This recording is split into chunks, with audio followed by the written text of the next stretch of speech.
Magandang tanghali ngayon po ay araw ng Huwebes, ika-31 ng Marso taong 2016. Narito ang mga balitang tinututukan sa Pilipinas at sa buong mundo.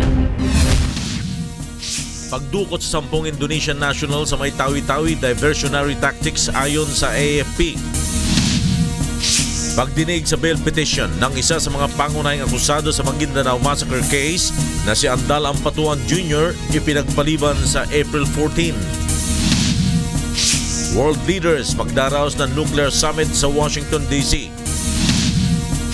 Mga residente sa Tarpon Springs, Florida, inilikas dahil sa malaking sinkhole. At Michael Jordan, tinanghal sa ikatlong sunod na taon na highest paid retired athlete ng Forbes list. Una sa ating mga balita ngayon tanghali. Diversionary tactics ang isa sa mga nakikitang dahilan ng Armed Forces of the Philippines sa pagdukot ng 10 Indonesians sa may tawi-tawi. Mula sa Camp Aguinaldo, may report si Rosalie Cos live. Yes, Rosalie. Magandang tanghali, Flor. Ipinahayag ng tagapagsalita ng Philippines na si Brigadier General Restituto Padilla Jr. na dahil sa mahigpit at tuloy-tuloy na operasyon ng security sector sa mga lawless elements sa Basilan at Sulu, partikular na sa Abu Sayyaf Group, gumagawa ng mga paraan ng ibang mga grupong sumisimpatya rito upang maalis ang atensyon ng militar at pulisya at ihinto ang operasyon laban sa kanila, tulad ng pinakahuling insidente ng pagdudukot sa buong crew ng isang foreign tugboat sa Tawi-Tawi kamakailan. Subalit iginiit ni AFP Chief of Staff General Hernando Irberi na hindi titigil ang focus military operations laban sa mga bandidong grupo. Hanggang ngayon, biniberipika pa rin ng AFP at iba pang ahensya ng gobyerno ang pagkakakilanlan ng mga dinukot at tumukot maging ang impormasyong napaulat hinggil sa buong crew ng commercial tugboat na dumaan sa Sambasulta area. Ito ay bagaman malakas ang indikasyon na Abu Sayyaf Group ang nasa likod ng panibagong krimen. Samantala, iginiit din ng AFP na bagaman nagpahayag ng kagustuhan ng Indonesian government officials na magpadala ng military at police assistance sa bansa upang tugisin ang ASG at sagipin ang mga biktima, hindi naman ito pinahihintulutan ng batas ng Pilipinas. Dagdag pa ni Brigadier General Padilla, sapat ang kakayahan ng militar at pulisya upang tuntunin at sagipin ang mga kidnap victim.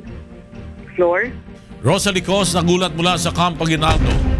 Pinagpaliban sa April 14 ang bail hearing ni Andal Ampatuan Jr. matapos hindi matuloy ang presentasyon ng kanyang testigo kahapon. Mula sa DOJ, may report si Roderick Mendoza live. Roderick. Yes, Flor, hindi na naman natuloy ang nakatakdang pagdinig kahapon sa bail petition ng pangunahing akusado sa Maguindanao Massacre na si Andal Ampatuan Jr. Nakatakda sanang magpresenta ng testigo ang kampo ni Andal Jr. para sa kanyang rebuttal evidence.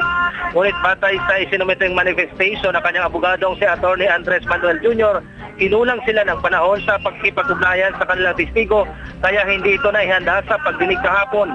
Muli namang itinakda ng Quezon City RTC Branch 221 ang pagdinig April 14. Una nang inatasan ni Judge Jocelyn Soles Reyes, ang abogado ni Andal Jr., na tapusin hanggang sa Mayo ang presentasyon ng kanilang ebidensya.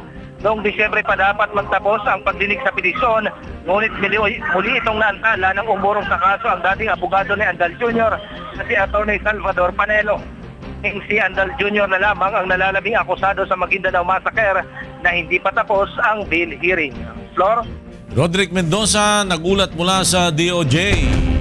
Ipinahayag ni Senator Tito Soto na sa panukalang batas laban sa illegal drugs na isinusulong sa Senado ay pag-iisahin na ang Philippine Drug Enforcement Agency o PDEA at Dangerous Drugs Board. Mula sa San Juan City, may report si Brian De Paz live. Yes, Brian. Flor, magandang tanghali. Tatawaging Presidential Drug Enforcement Authority ang tututok na ahensya ng pamahalaan laban sa illegal na droga. Ito ang panukalang batas na isusulong sa susunod na Kongreso ayon kay Assistant Minority Floor Leader Vicente Soto III. Ayon kay Senador Soto, sa nasabing ahensya ng pamahalaan, isasama na ang kasalukuyang Philippine Drug Enforcement Agency at Dangerous Drugs Board. Isa sa problemang nakita ng senador sa kasalukuyan ay ang pagkakadismiss ng mayorya ng mga kaso kaugnay sa iligal na droga. Ayon kay Soto, reklamo ng ilang prosecutor, mahina umano ang naisasampang kaso ng drug trafficking o sa drug trafficking ng Philippine National Police, kaya ito nadidismiss lang. Tugon naman dito ng PNP, mahina ang kanilang kaso o hindi mahina ang kanilang kaso na sinasampa, kundi ang ilang prosecutor umano ay nalalagyan o nasusuhulan. Kaya naman ayon kay Soto, malaking tugon dito ang pagsusulong ng Presidential Drug Enforcement Authority. Ito ang magkakaroon ng control at supervision sa lahat ng anti-narcotics units at PNP Anti-Illegal Drugs Group. Lahat naman ng prosecution sa drug cases na nasa control at supervision ng Prosecution Division ng Presidential Drug Enforcement Authority. Inaasahang magiging magkasanggana ang mga ahensya ng pamahalaan laban sa illegal na droga at hindi magkakaroon ng banggaan sa trabaho ng isa't isa. Flor, balik sa'yo. Brian De Paz, nagulat mula sa San Juan City. Nasampanan ng reklamo ang may-ari ng bahay na ni-raid ng mga otoridad sa Angeles, Pampanga kung saan natagpuan ang mga kemikal sa paggawa ng shabu. Mula sa Camp Crame, may report si Leia Ilagan live. Leia. Magandang tanghali sa floor. Sasampahan na nga ng reklamo ng PNP Anti-Illegal Drugs Group si Rosalie Charpelos, ang may-ari ng bahay na ni-raid ng operatiba sa 75-9 Clover Street, Timog Park Subdivision, Barangay Pangpang, Angeles City, Pampanga noong March 9. Ayon kay PNP AIDG Police Chief Inspector Roque Merdihia Jr., nabigo si Charpelos na magpakita sa opisina ng AIDG makalipas ang 2 linggo simula ng imbitahan ito. Aniya, may mga ilang impormasyon silang itatanong kay Rosalie na makatutulong sa isinasagawa nilang investigasyon kung paano nakapagtayo ng shabu laboratory sa kanyang property nang hindi niya nalalaman. Sinabi pa ni Merdihia na sa halip na makipagtulungan si Charpelos ay nagtago pa ito at lumipat na rin ang tirahan. Kaya naman hindi na nila inaalis ang posibilidad na kasabwat ito na mag-asawang Albert at Rosemary Chow na nag-rent ng kanyang property. Ang bahay ni Charpelos ay ginawang medium-scale shabu laboratory kung saan natagpuan ng mga tauhan ng AIDG at PDEA ang iba't ibang klase ng chemical sa paggawa ng ipinagbabawal na gamot. Base sa assessment ng PDEA ay kayang makagawa ng 10 kilo ng shabu o worth 50 million pesos sa isang araw. Balik sa floor. Leia Ilagan, nagulat mula sa Camp Crame.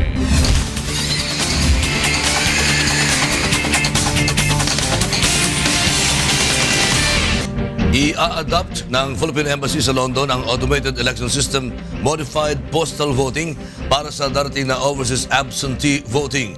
Narito ang report ni Al Del Rosario. Kung noong mga nakaraang eleksyon ay postal voting lamang ang paraan ng pagboto ng ating mga kababayan sa UK, ngayon ay maaari nang makaboto ang mga botante sa pamamagitan ng personal voting. Ito ay alinsunod sa panukala ng Commission on Elections na i-adapt ng Embahada ang Automated Election System Modified Postal Voting. Masusing tinitiyak ng Embahada ng Pilipinas ang paghahanda upang mahikayat ang mga rehistradong botante na bumoto sa darating na Philippine National Elections. Mula April 9 hanggang May 9, isasagawa ang overseas absentee voting sa Embahada ng Pilipinas sa London, United Kingdom. Sa personal voting, ang mga botante ay maaaring magtungo sa mga bubuksang voting precinct sa Philippine Embassy sa London mula April 9 hanggang May 9. Magkakaroon din ng field voting sa Dublin, Ireland kasabay ng Consular Outreach Mission na isasagawa ng Embahada sa April 16 at 17, 2016. Kung hindi naman makakapunta ng personal ang mga botante sa UK, Ireland at Greenland, maaari pa rin sila makaboto sa pamamagitan ng postal voting. Sa paraang ito, kukunin lang mismo ng isang botante ang kanyang mailing packet sa embassy o kaya naman ay mag-request sa Philippine Embassy sa pamamagitan ng courier, text o email bago dumating ang April 22 upang maipadala ang balota sa kanilang mga tirahan. Aabot sa mahigit 24,000 registered voters ang nakatalang bumoto sa United Kingdom, 5 naman sa Greenland at mahigit 2,000 sa Ireland. Inimbatahan ni Consul General Senen Mangalile ang ating mga kababayan na bumoto sa eleksyon. Mga kababayang nasa United Kingdom, sa Ireland at sa Greenland, kayo po ay malugod na inaanyayahan ng Embahada ng Pilipinas na gamitin ang inyong karapatang makaboto sa national elections itong darating na April 9 hanggang May 9, 2016. 30 araw pong bukas ang Embahada at maghihintay kami sa inyo upang kayo ay makagamit ng inyong karapatan na pumili ng mga susunod na leader ng ating bansa. Mula rito, sa London, United Kingdom, Al Del Rosario, UNTV News Worldwide. At sa iba pang mga balita, ipinahayag ng National Economic and Development Authority o NEDA na batay sa Ambisyon 2040 survey ay lumabas na marami Pilipino ang nagnanais na guminhawa ang kanilang pamumuhay. Narito report ni Darlene Basingan. Inilabas ng National Economic and Development Authority o NEDA ang tinawag nitong Ambisyon Natin 2040 na naglalaman ng mga mithiin ng mga Pilipino para sa kanilang sarili at bansa pagsapit ng 2040. Ayon sa pag-aaral, karamihan ng mga natanong na Pilipino sa survey ay nagnanais ng simple at maginhawang buhay pagdating ng taong 2040. Para sa mga Pilipino, ang simple at maginhawang pamumuhay ay ang pagkakaroon ng medium-sized na bahay, sapat na kita para sa pang-araw-araw na pangangailangan, pagkakaroon ng kotse, magandang edukasyon para sa kanilang mga anak at pagkakaroon ng oportunidad na makapagbakasyon. Para naman sa bansa, nais ng mga Pilipino na tuluyan ng mawala ang kahirapan at magkaroon ng sapat at maayos na trabaho para sa lahat. Naniniwala rin sila na mas makabubuti para sa bansa kung dito na lang makakahanap ng trabaho ang mga Pilipino pagsapit ng 2040. Lumabas din sa survey na naniniwalang karamihan na upang magkaroon ng magandang kinabukasan, kailangang mawala ang korupsyon, magkaroon ng peace and security at pambansang pag-unlad. Naniniwala naman ng NEDA na maaaring makamit ang mga mithiing ito sa pamamagitan ng maayos na polisiya at programa ng pamahalaan. You can never go wrong if you continually invest in human capital, invest in education, invest in health, invest in social protection. Paliwanag pa ng NEDA, ang Ambisyon Natin 2040 ay isang long-term vision na magsisilbing gabay ng mga susunod na administrasyon kung ano-ano ang mga dapat makamit para sa bawat Pilipino at bansa. Maaari rin itong gawing basihan ng mga susunod na bubuing Philippine Development Plan. Ang sinasabi namin ito ang aspiration ng mga tao. Hindi kami nagsabi nito. Ang mga tao ang aspiration na to. So, let's build towards this goal. Each administration contributes to attaining to the goal. Isinagawa ang survey sa 10,000 Pilipino sa iba't ibang panig ng bansa noong nakaraang taon. Inaasahang ilalabas ang detalyadong resulta nito sa mga susunod na buwan. Darlene Basingan, UNTV News Worldwide. Ipatutupad na ng Metropolitan Manila Development Authority o kay MMDA sa April 15 ang No Contact, No Apprehension Policy sa mga motorista. Mula sa Makati City, may report si Mon Oxon live. Mon. Lakay nag-install ng karagdagang 250 na high-definition closed-circuit television camera o CCTV ang MMDA sa buong Metro Manila bilang paghahanda sa implementasyon ng No Contact Apprehension Policy sa April 15. Sinasayos na lamang at tinetesting ng MMDA ang kalidad ng video ng mga high-definition CCTV camera. Nais masiguro ng MMDA na malinaw na makukunan ng mga plate number ng sasakyan kahit malayo ito. Kasama rin sa mga chinecheck ay ang anggulo at posisyon ng mga camera upang masiguro na ito ang pinakamagandang pwesto upang makunan ang mga lumalabag sa batas trapiko. Hinihintay pa ng MMDA ang 100 high-definition CCTV camera na makatutulong upang makuhanan ang mga paglabagay ng illegal parking, paghinto sa mga yellow box, diwals sa paggamit sa bus lane, reckless driving, at pagbaba at pagsasakay ng pasahero sa di tamang lugar. Ang No Contact Apprehension Policy ay unang ipatutupad sa buong kahabaan ng EDSA at C5, kabilang ang ilang pangunahing lansangan na nasasakop ng CCTV camera. Hindi naman sinabi ng MMDA kung saan saang spesipikong lugar nakalagay ang mga CCTV camera upang mailihim ang samantalang lokasyon nito. Sa ilalim ng No Contact Apprehension Policy, imomonitor ng MMDA ang mga hindi sumusunod sa batas trapiko gamit ang CCTV camera, video cam at ibang teknolohiya. Sa loob ng 3 araw ng paglabag sa batas trapiko, ipapaalam ng MMDA sa motorista ang kanyang violation at bibigyan ng 7 araw upang pangatwiranan ng kanyang nagawa. Kapag napatunayan sa pamamagitan ng recorded video o di kaya hindi sumipot ang ipinatawag na tao, padadalhan na sila ng final notice upang bayaran ang mga penalty. Ang MMDA Metro Base ang siyang tututok sa mga footage na makukunan ng CCTV camera. Lakay? Maraming salamat, Mon Oxon. Nag-ulat mula sa Makati City. At samantala, balikan natin ang ulat ni Joyce Balacio live mula sa Sandigan Bayan. Yes, Joyce. Lakay nanindigan sa San Juan City Vice Mayor Francis Zamora na walang naging irregularidad sa pondo ginamit sa kampanya ng mga anak ng lungsod ng San Juan taong 2008. Sinabi niya at hindi sa calamity kinuha yung pangbayad dito sa mga nasabing armas. Pero sa kanilang bandilakay, hindi tinanggi ni Zamora na maaaring may anomalya sa procurement process. Tutuan niyang pre-selected na ang supplier ng mga armas bago pa nangyari ang bidding. Pero paliwanag niya ay hindi sakop ng kanyang trabaho ang ilang proseso ng procurement at ang accountable officer na dito ay ang mayor ng lungsod doon na si Senator J.C. Ejercito. Kahapon lamang ay nagsampa na nga ng kaso ang ombudsman ng illegal use of public funds at Graph Lab Senator J.B. Ejercito at siyang dati at kasulukong opisyal ng San Juan. Samantala lang tayo humihingi naman si Senator Jingo Estrada sa San Bayan na bayagan siya makadalo sa proclamation rally ng kanyang anak na Estrada na tumatakbo bilang vice mayor ng San Juan. Sa kanyang mosyong, sinabi ng Senador na gagawin ng proclamation rally sa Sabado alas 8 hanggang alas 11 ng gabi. Aniya, ang kanyang anak na mismo ang humihiling na siya ang mag-proclaim sa kanya sa event na ito. Nakatakdang tingin ng korte ang mosyon ni Senator Estrada sa Biyernes. Lakay? Maraming salamat, Joyce Balancio, nagulat mula sa Sandigan Bayan. Magbabalik ang UNTV News.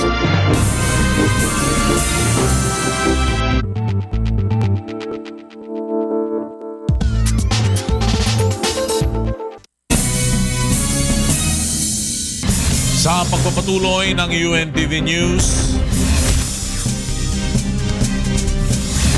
isang babae nasawi matapos na barilin sa Quezon City kanina madaling araw. Narito ang report ni Reynante Ponte.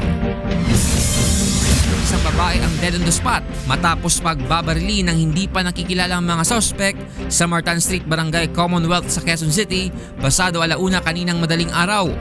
Nakilala ang biktima na si Mary Jane Magdaraog, 43 anyos at isang negosyante ng isda sa Commonwealth Market. Normally kasi lumalabas sila ng alas 2. Tapos, yun ang nangyari, ginising niya yung mga tauhan niya. Ayon sa ilang kapitbahay, narinig na lang nila na nagtatahulan ang mga aso sa labas ng bahay ng biktima at kasunod nito ay ang 6 hanggang 7 putok ng baril. Walang nakakita sa mga sospek na mabilis na tumakas matapos ang krimen. Sa inisyal na investigasyon ng pulisya, nagtamo ng tama ng bala sa ulo ang biktima na agad nitong ikinasawi. Sa ngayon ay patuloy ng inimbestigahan ng mga tauhan ng Criminal Investigation Detection Unit ang motibo sa pamamaslang. Reynante Ponte, UNTV News, Worldwide. Dahil umano sa pagbebenta ng iligal na droga, isang pamilya ang inaresto ng mga otoridad sa Bawang La Union. Samantala, isang lalaki naman ang nasawi matapos pagbabarilin ng hindi pa nakikilalang suspect sa Baknotan. Narito ang report ni Bernard Dades. Humihingi ng hustisya ang pamilya Salazar sa pagkasawi ng kanilang padre de pamilya matapos itong pagbabarilin ng hindi pa nakikilalang suspect noong Marso 27. Ang biktima na si James Salazar alias Jimmy, 50 anyos ay sinasabing nakikipag-inuman sa isang tindahan nang lapitan ito ng suspect at paputukan. Pagkatapos ay mabilis itong tumakas sakay ng isang motorsiklo. Na-recover mula sa crime scene ang isang basyo ng bala ng kalibre 45 na baril. Dapat sumuko sila.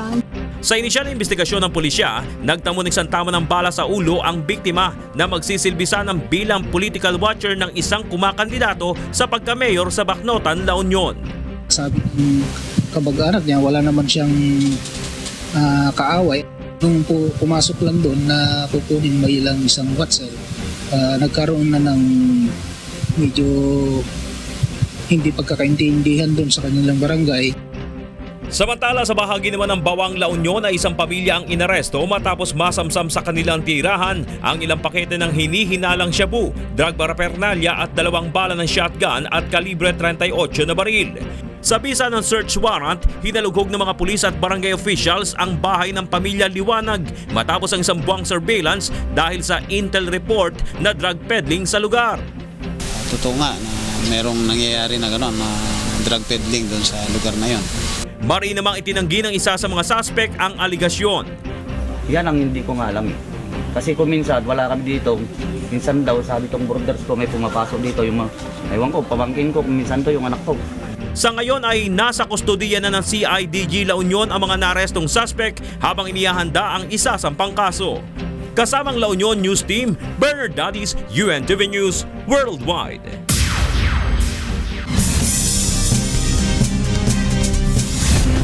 Nasa Nasa Estados Unidos na mga world leaders para sa Nuclear Security Summit sa Washington, District of Columbia ngayong linggo. Kabilang sa 50 bansang inimbitahan na nasa Washington na ay sina South Korean President Park Geun-hye, Japanese Prime Minister Shinzo Abe at Chinese President Xi Jinping. Pangungunahan ni US President Barack Obama ang Global Summit na naglalayong mapigilan ang nuclear terrorism pagkatapos ng militants attack sa Brussels. Nakadagdag pa sa pangamba ng mga world leaders ang posibleng pagtatayo ng nuclear plant ng Islamic State na maaaring gamitin sa paggawa ng nuclear bomb. Bukod pa rito ang sunod-sunod na missile launch ng North Korea at ang diplomatic tension ng Amerika at Russia. Idaraos ang summit bukas sa Washington hanggang April 2. Ito ang ikapat at huling pagkakataon na dadala sa Nuclear Security Summit si President Obama. Inilikas ng mga otoridad ang mga residente sa isang mobile home community sa Tarpon Springs, Florida dahil sa lumitaw na malaking sinkhole. Ang sinkhole na may lawak na 60 talampakan ay ilang metro lamang layo sa mga mobile homes. Ayon sa mga otoridad, patuloy pa rin itong lumalaki. Maliban sa mga nasirang kanal at tubo ng tubig, wala namang iniulat na nasugatan residente.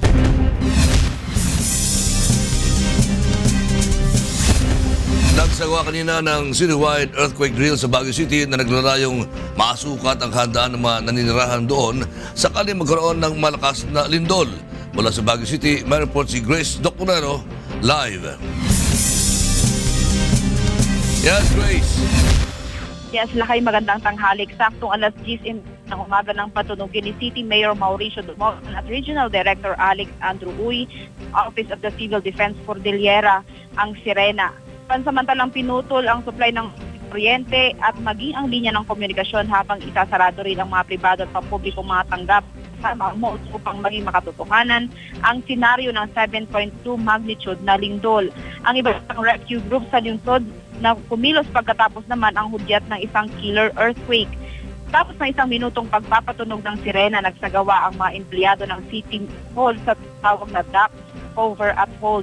Ang iba't ibang rescue group sa lungsod na kumilos pagkatapos naman ng lindol. Kabilang dito ang mga rescue group sa ospital, eskwelahan at kabilang na din ang Bureau of Jail Management. Bukod dito, Lakay, pinatunog din ng iba't ibang gusali ang kanilang fire alarms at nagkakaroon din ng blast ang smart telecommunications para abisuhan ang publiko na magsisimula ang earthquake drill. Ayon pa kay Uy, umaasa sila na magkakaroon ng post-evaluation sa mga establishmento na lumahok sa earthquake drill. Naturang earthquake drill na may layong ihanda ang taong bayan sa pagsapit ng isang malakas na lindol o earthquake na gaya ng nangyayari sa paglindol noong July 16, 1990. Yan muna ang latest live dito sa Baguio City. Balik sa'yo, Lakay. Maraming salamat, Grace Docunero mula po sa Baguio City. Siyam na miyembro ng New People's Army sa Davao del Sur ang nagbalik loob sa pamahalaan. Narito ang report ni Janice Inhente. Sumuko sa pamahalaan ng siyam na dating miyembro ng New People's Army sa Davao del Sur kasabay ng pagdiriwang ng ika-47 anibersaryo ng grupo. May siyam na former NPA who receive their Comprehensive Local Integration Program cash remuneration. May siyam ito from Davao del Sur na binayaran yung mga firearms na tinurn over nila sa government ng Noong nakaraang March 18, 15 NPA members rin sa Compostela Valley Province ang nagbalik loob sa gobyerno. Noong 2015 ay umabot naman sa 360 NPA rebels ang sumuko. Dahil sa magkakasunod na pagsuko ng NPA rebels, naniniwala ang Armed Forces of the Philippines na humihina na ang puwersa ng mga rebelde sa Southern Mindanao. Ito yung pagpatunay na talagang bumaba yung moral ng buong Southern Mindanao Regional Committee ng CPP-NP-NDF na kailangan magpropaganda sila para umangat yung moral ng mga kasapi nila. Tiniyak naman ng AFP na patuloy ang kanilang operasyon laban sa mga rebelde upang mapanatili ang peace and security sa Davao Region. We have successfully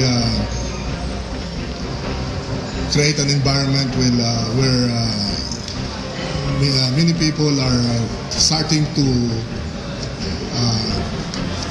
really decide on allowing some of the armed members of the NPA to rejoin mainstream society. Mula dito sa Davao City, Janice Inhente, UNTV News Worldwide. Tumaas ang bilang ng insidente ng sunog sa Zamboanga City ngayong taon. At dahil dito na nanawagan ng lokal na pamahalaan ng Zamboanga sa mga residente na mag-ingat lalo't umiiral ang El Nino phenomenon. Narito ang report ni Dante Amento. Nababahala na ang Bureau of Fire Protection at Zamboanga City Government sa patuloy na pagtaas ng insidente ng sunog sa lungsod ngayong taon. Ngayong Marso pa lamang ay umabot na sa 127 ang sunog at posibleng tumaas pa dahil sa matinding init ng panahon. Mas mataas ito kumpara sa naitalang 81 kaso sa kabuuan ng 2015. Ayon sa BFP, karamihan sa mga naitalang sunog ay grass o bush fire na sinundan ng structural fires tulad ng bahay at business establishments. Kalimitang sanhi nito ay ang mainit na panahon, gayon din ang kawalang disiplina ng ilang residente at kawalan ng kaalaman sa fire prevention. Effect of the El Nino plus yung negligence of the people, yung disconcern, yung walang pakialam sa environment, tinatapon kung saan yung mga cigarette butts nila, tapos kung magsusunog sila ng mga basura nila, iniiwanan nila at hindi nila sinusupervise. Panawagan nila sa publiko na mag-ingat sa sunog at iwasan ang open burning o pagsisiga. Kung hindi naman maiiwasan ay dapat bantayan ito upang huwag kumalat ang apoy. Dapat ding itapon ng wasto ang mga bagay na flammable o madaling masunog gaya ng mga papel at karton. Ugaliing i-check ang electrical installations at iwasan ang overloading sa kuryente.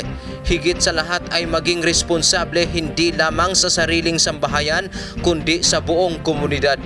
I'm urging sa mga communities natin, mga barangay captains, na i-impose talaga yung anong dapat, na bawal yung open burning na hindi supervised at saka hindi monitored. Meaning, during the time that you're conducting yung mga rubbish burning dyan sa locality ninyo, you should be prepared with pails of water, with mga tao to conduct hampas brigade if ever lalaki yung sunog. Mula sa Zamboanga City, Dante Amento, UNTV News Worldwide.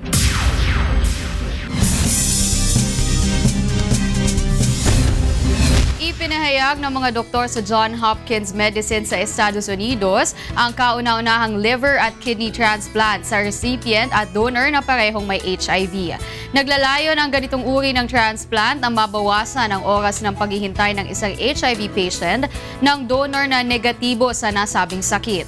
Ayon sa John Hopkins Hospital, nasa 120,000 sa Estados Unidos ang naghihintay para sa organ transplant. Sinabi ng ospital na libo na ang namatay habang naghihintay ng organ donation, kaya naisipan ng kanilang mga doktor na isagawa ang ganitong uri ng transplant.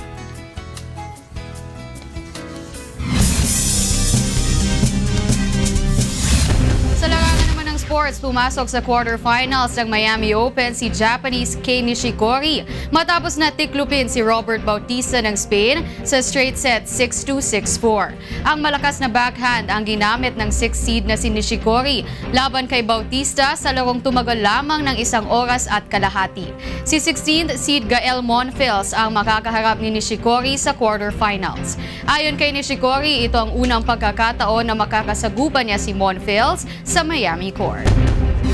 Samantala, sa ikatlong sunod na taon, si Michael Jordan ang idineklara ng Forbes list na highest paid retired athlete. Halos doble ang kinita ni His Airness sa earnings ni David Beckham na $65 million. Pangalawa sa listahan ng Forbes. Mula noong 2014, si Jordan na ang palaging nangunguna sa listahan ng Forbes. Sa pangalawang sunod na taon naman, si Lina ng China ang nag-iisang babae na kasama sa Forbes list. Hindi kasama sa index ang total net worth ng retired athletes. Ang kinikwenta lamang ng Forbes ay ang kanilang earning estimates base sa sweldo, endorsements, licensing o book deals. At yan po ang ating health at sports news ngayong tanghali. Ako po si Wyla Soriano, balik sa inyo floor at lakay. Maraming salamat sa iyo, Wyla. At yan ang kabuuan ng ating balitaan sa ngalan ni Kuya Daniel Rason at ng UNTV News and Public Affairs. Ako si Flor Perez. Ako naman si Rolly Lakay Gonzalo. May pangyayari bawat minuto at may balita bawat segundo. UNTV News, magandang tanghali po sa inyong lahat. Magkita-kita tayong muli bukas sa ganito ring oras.